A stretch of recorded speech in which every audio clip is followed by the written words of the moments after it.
বাংলাদেশের অন্যতম সূত্র একটি রাষ্ট্র হচ্ছে মিয়ানমার। মিয়ানমার সুযোগ পেলেই বাংলাদেশের ক্ষতি করতে চায়, এমনকি বাংলাদেশের সীমান্তে এসে বাংলাদেশের জেলেদের মেরে চলে যায়। তাছাড়াও বাংলাদেশ এবং মিয়ানমারের দ্বন্দ্বে অন্যতম একটি কারণ হচ্ছে রোহিঙ্গা ইস্যু। এছাড়াও বাংলাদেশের সেন্ট মার্টিন দ্বীপ এবং বঙ্গোপসাগরের খনিজ সম্পদ নিয়ে মিয়ানমারের অনেক দাবি রয়েছে। তারা বাংলাদেশের সেন্ট মার্টিনকে তাদের মানচিত্রে দেখিয়েছে।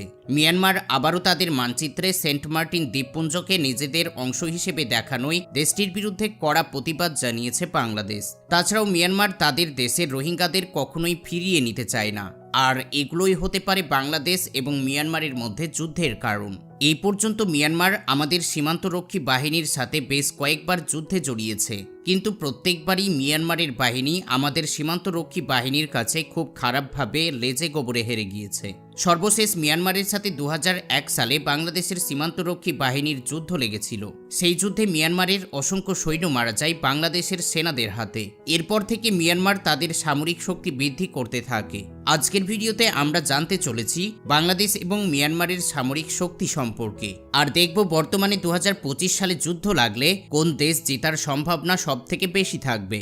তো সামরিক দিকে যাওয়ার আগে ভৌগোলিক এবং অন্যান্য দিকগুলো দেখে আসি। বাংলাদেশের অবস্থান দক্ষিণ এশিয়ার সবথেকে গুরুত্বপূর্ণ অবস্থানে রয়েছে, মানে চীন এবং ভারতের মতো পারমাণবিক শক্তিধর দেশের পাশেই বাংলাদেশের অবস্থান রয়েছে, এবং প্রায় একই অবস্থানে রয়েছে মিয়ানমার। আর এই কারণেই বাংলাদেশ এবং মিয়ানমার খুবই গুরুত্বপূর্ণ ভারত এবং চীনের কাছে। আর এই অঞ্চলে কোনো না কোনো সময় যুদ্ধ বাঁধাতে নিয়ে সবসময় মুখে রয়েছে আমেরিকা। যুদ্ধক্ষেত্রে বাংলাদেশ এবং মিয়ানমার দুই দেশের প্রতিবন্ধকতা রয়েছে।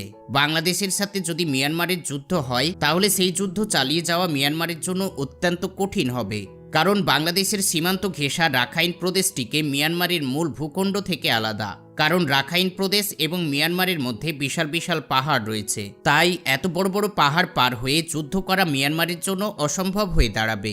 এই কারণেই রাখাইন প্রদেশ আরাকান আর্মির সাথে লড়াই করে সুবিধা করতে পারছে না।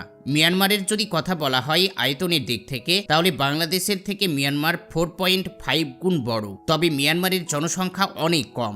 মিয়ানমারের জনসংখ্যা বাংলাদেশের মোট জনসংখ্যার 3 ভাগের 1 ভাগ। বাংলাদেশের রাজনৈতিক, অর্থনৈতিক এবং কূটনৈতিকভাবে অনেক শক্তিশালী হলেও মিয়ানমারের ক্ষেত্রে অনেক দুর্বল। তবে সামরিক শক্তির প্রসঙ্গ আসলে মিয়ানমার অধিকাংশ ক্ষেত্রেই এগিয়ে। যেমন গ্লোবাল ফায়ার পাওয়ারের সর্বশেষ র্যাঙ্কিংয়ে বাংলাদেশের অবস্থান 37তম, যেখানে মিয়ানমারের অবস্থান 35তম। সামরিক শক্তির দিক থেকে বাংলাদেশের থেকে 2 ধাপ এগিয়ে আছে মিয়ানমার।